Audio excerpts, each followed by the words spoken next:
전 세계적으로는 지금 DEI라는 네. 개념이 지금 굉장히 어젠다가 높아지고 있는 상황이에요. 조금 더 기대에 쉴 수 있는 그런 어른이 될 수 있는 그런 마음으로 약간 이렇게 새로 고침을 하고 싶습니다.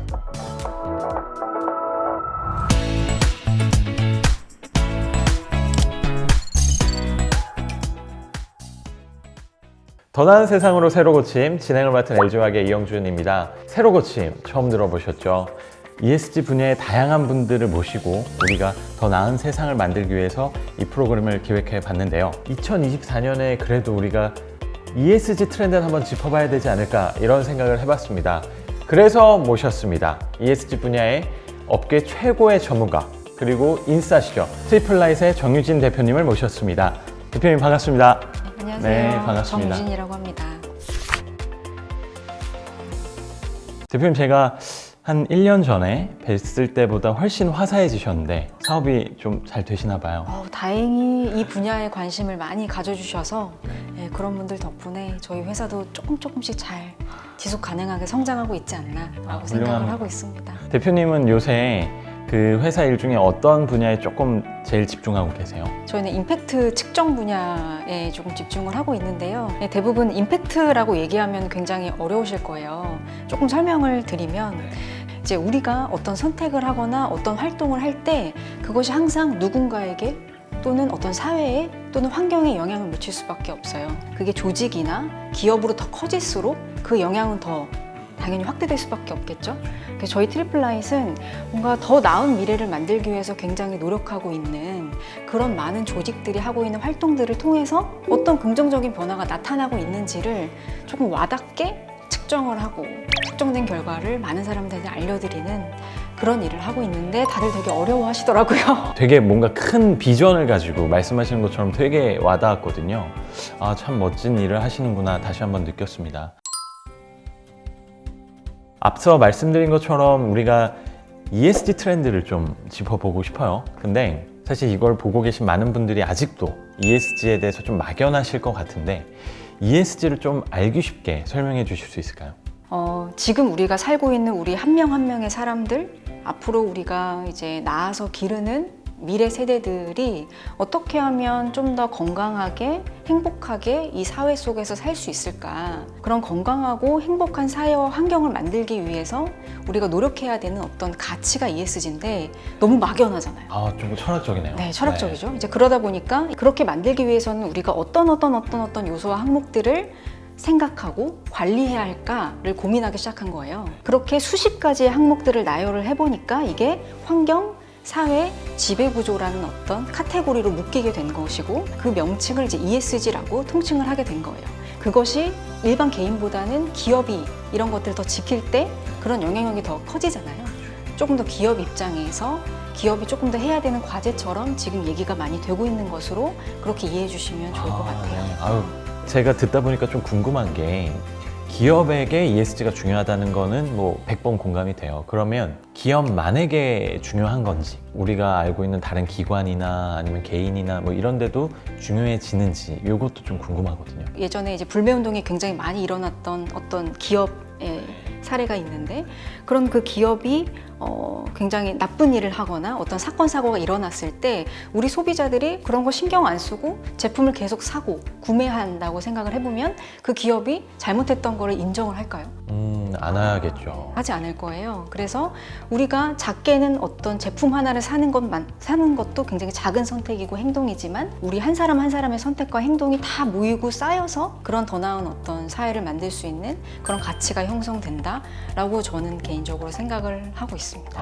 ESG가 어떻게 보면 우리 삶 전반에 걸쳐서 영향을 줄 수 있다 이렇게 좀 이해가 되네요. 그렇다면 우린 더더욱 ESG 트렌드를 몰라서는 안 될 것 같은데요. ESG 트렌드가 앞으로 어떻게 될 것인지 좀 고민의 내용을 설명해 주시면 감사하겠습니다. 지금 전 세계적으로 ESG 안에서도 이 S, 사회 영역에 좀 많이 관심이 집중되고 있어요. 이제 코로나가 지나가면서 수면 아래 있었던 굉장히 다양한 문제가 이제 올라오게 됩니다. 빈곤의 격차도 커졌고요. 네, 뭐 의료의 접근성도 많이 격차 격차가 많이 벌어졌잖아요. 그래서 이제 많은 국민들한테 물어봅니다. 당신이 생각했을 때 기업이 어떤 문제 해결에 주목했으면 좋겠나요? 라는 것을 매년 물어봐요. 작년에 저희가 서베이를 했을 때 1위가 취약계층의 사회 안전망 부족이었어요. 전 국민이 그런 생각을 갖고 계신 거예요? 네. 취약계층 사회 안전망 부족이라는 이 항목은 국민들은 기업이 이걸 해줬으면 좋겠는데, 해결해줬으면 좋겠는데 정작 기업은 주목하지 않고 있는 그런 1위 항목으로 나타났어요. 전 세계적으로는 지금 DEI라는 이제 개념이 지금 굉장히 어젠다가 높아지고 있는 상황이에요. DEI는 이제 다양성, 형평성, 포용성 그 diversity, equity, inclusion이라는 그 DEI의 앞글자를 따온 것인데, 키가 큰 사람이 있고 중간 키의 사람이 있고 키가 작은 사람이 있어요. 저 건너편에서 야구 경기가 펼쳐지는 거예요. 근데 우리 앞에는 굉장히 높은 담장이 있어요. 보이지 않는 거예요. 예전에 이 평등이라고 얘기했을 때는, 이퀄리티를 얘기했을 때는 동일한 한 요 정도 높이의 상자를 하나씩 주는 거예요. 평등하게 주는 거죠. 키 큰 사람은 당연히 담장을 넘어서 볼 수가 있겠지만, 키가 제일 작은 사람은 동일한 상자를 받았음에도 발판 위에 올라가도 보이지 않게 되는 거죠. 이 형평성이라는 그런 키워드는 키가 작은 사람에게는 이 이제 야구 경기를 볼 수 있는 높이의 상자를 주는 것이고, 중간 키의 사람에게는 그거보다 조금 더 낮은 상자를 주고, 키가 큰 사람에게는 주지 않는 거죠. 이 사람들의 다양한 가치들을 인정하게 되는 것이고, 키 큰 사람 입장에서는 왜 나한테는 아무 상자도 주지 않아? 라고 굉장히 억울할 수가 있지만, 내가 받지 않음으로 인해서 키가 작은 사람이 야구 경기를 볼 수 있다는 어떤 포용을 하게 되는 것이죠. 저도 몰랐던 사실인데, 사실 많은 사람들의 인식이 그만큼 성장하고 또 이 사회를 바라보는 시선들이 다양해지고 이런 게 참 중요한 것 같다는 생각을 합니다. 또 요새 많이 나오는 단어가 워싱 얘기가 좀 많이 나와요. ESG를 잘하는 줄 알았는데 아니고, 아니면 잘하는 듯 한 어떤 포장을 하는 그런 얘기들이 많은데, 워싱을 우리가 속지 않으려면 어떤 좋은 방법이 있을까요? 독일의 검찰이 얼마 전에 이제 도이치뱅크를 압수수색을 했어요. 일반 펀드를 ESG 펀드인 것처럼 뭔가 호도해서 투자자들에게 이렇게 권유를 했다라는 이유로 압수수색이 들어갔던 거예요. 이제 굉장히 이게 전 세계적으로 놀랐던 이제 사건이었는데, 이제 영국 같은 경우는 매주 수요일마다 영국의 이제 광고를 이제 담당하는 그런 곳에서 그린워싱, 그러니까 소셜 워싱에 대한 그런 이제 광고 사례들을 적발해서 올립니다. 또 미국에서도 증권 쪽에 있는 그런 이제 기구에서도 아예 전담팀을 꾸려서 워싱인지 아닌지 여부를 판별하고, 함부로 ESG나 그린이라는 이런 워딩을 쓰지 마라 라는 지침이 내려질 정도예요. 우리나라는 어떤가요? 우리나라는 이제 환경부 차원에서 이제 녹색 분류 체계라는 것을 조금 이제 해외에서 차용해서 쓰면서 소비자를 기만할 수 있거나 또는 이제 소비자가 오도될 수 있는 그런 워딩들이 있는지 기준을 어느 정도 만들어서 이제 공표를 좀 하고 있고요. 좀 아이러니하게도 유아용품 그린워싱에 대한 사례 적발들이 굉장히 많았었어요. 엄마들에게 이제 판매할 수 있는 그런 아기용품이 되려면 굉장히 친환경적이고 뭔가 유기농이고 이런 워딩들을 과장해서 이제 많이 쓰게 되는 거죠. 저도 개인적인 얘기지만 아이가 있기 때문에 똑같은 물건이어도 아무래도 그런 워딩이 있는 게 눈에 띄죠. 친환경적으로 노력하고 있는 어떤 데이터가 있는 게 아닌데 그냥 그 단어만 쓰는 경우가 굉장히 많은 거죠. 그런 부분들은 좀 우리들이 더 관심 갖고 지켜봐야 될 것 같아요. ESG 트렌드랑 ESG에 대해서 지금 다 이렇게 좀 소개를 해주셨는데, 보시는 시청자분들이 ESG에 대해서 이것만큼은 좀 알아야 된다 라는 게 좀 추가적으로 있으시면 자유롭게 좀 더 얘기해 주셔도 좋을 것 같아요. 이제 ESG의 2024년, 2025년의 어떤 향방을 한마디 드리면 좋을 것 같아요. 지금까지는 이제 ESG에 대한 부분들의 논의가 굉장히 많았는데, 이제 앞으로는 ESG 임팩트에 대한 그런 논의들이 많아질 거라고 저희는 좀 예측을 하고 있어요. 국내의 많은 기업들이 ESG 성적표를 지금 하나씩 다 들고 있어요. 네, 맞아요. A뿔인지 A인지 B뿔인지를 일단 받아들었는데, 실제로 정말 A뿔을 받기 위해서 어떤 노력을 했는지를 굉장히 굉장히 궁금해할 것이고요. 이산화탄소 배출이 얼마나 줄어들었고 실제로 이 회사에 다니고 있는 이제 직원들은 얼마나 행복하고 있고 이 기업과 함께 일하고 있는 협력사들은 또 얼마나 존중하면서 같이 일을 하고 있는지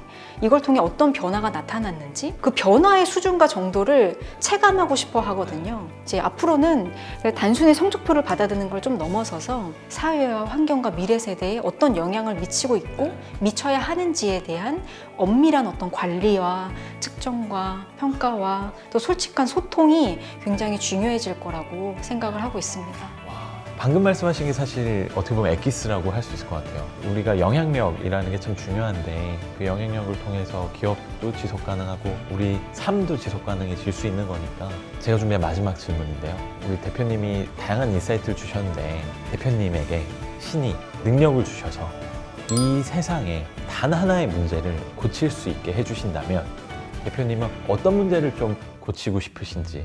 최근에 좀 이렇게 마음이 어려운 아이들 를 위한 이제 다양한 활동을 하고 그런 이제 조직이나 이제 기관들의 이제 임팩트를 측정을 하고 있는데 실제 그 사례들을 이제 들어가서 이제 면밀히 이제 연구를 하고 분석을 하다 보니까 이 아이들에게는 이 아이들이 언제든 전화해서 도움을 요청할 수 있고 지지할 수 있는 그런 좋은 어른이 너무 필요하고 그런 지지 체계가 이 모든 문제를 해결할 수 있는 핵심 키라는 것을 저희 내부적으로 굉장히 깨닫게 돼서 이제 우리의 어떤 미래 세대를 위한 고민들을 너무 잘 못하고 있지 않나 라는 생각을 하고요. 만약에 그런 능력이 생기면 우리 어른들의 마음이 조금 더 넉넉해지고 조금 더 기대에 쉴 수 있는 그런 어른이 될 수 있는 그런 마음으로 약간 이렇게 새로 고침을 하고 싶습니다.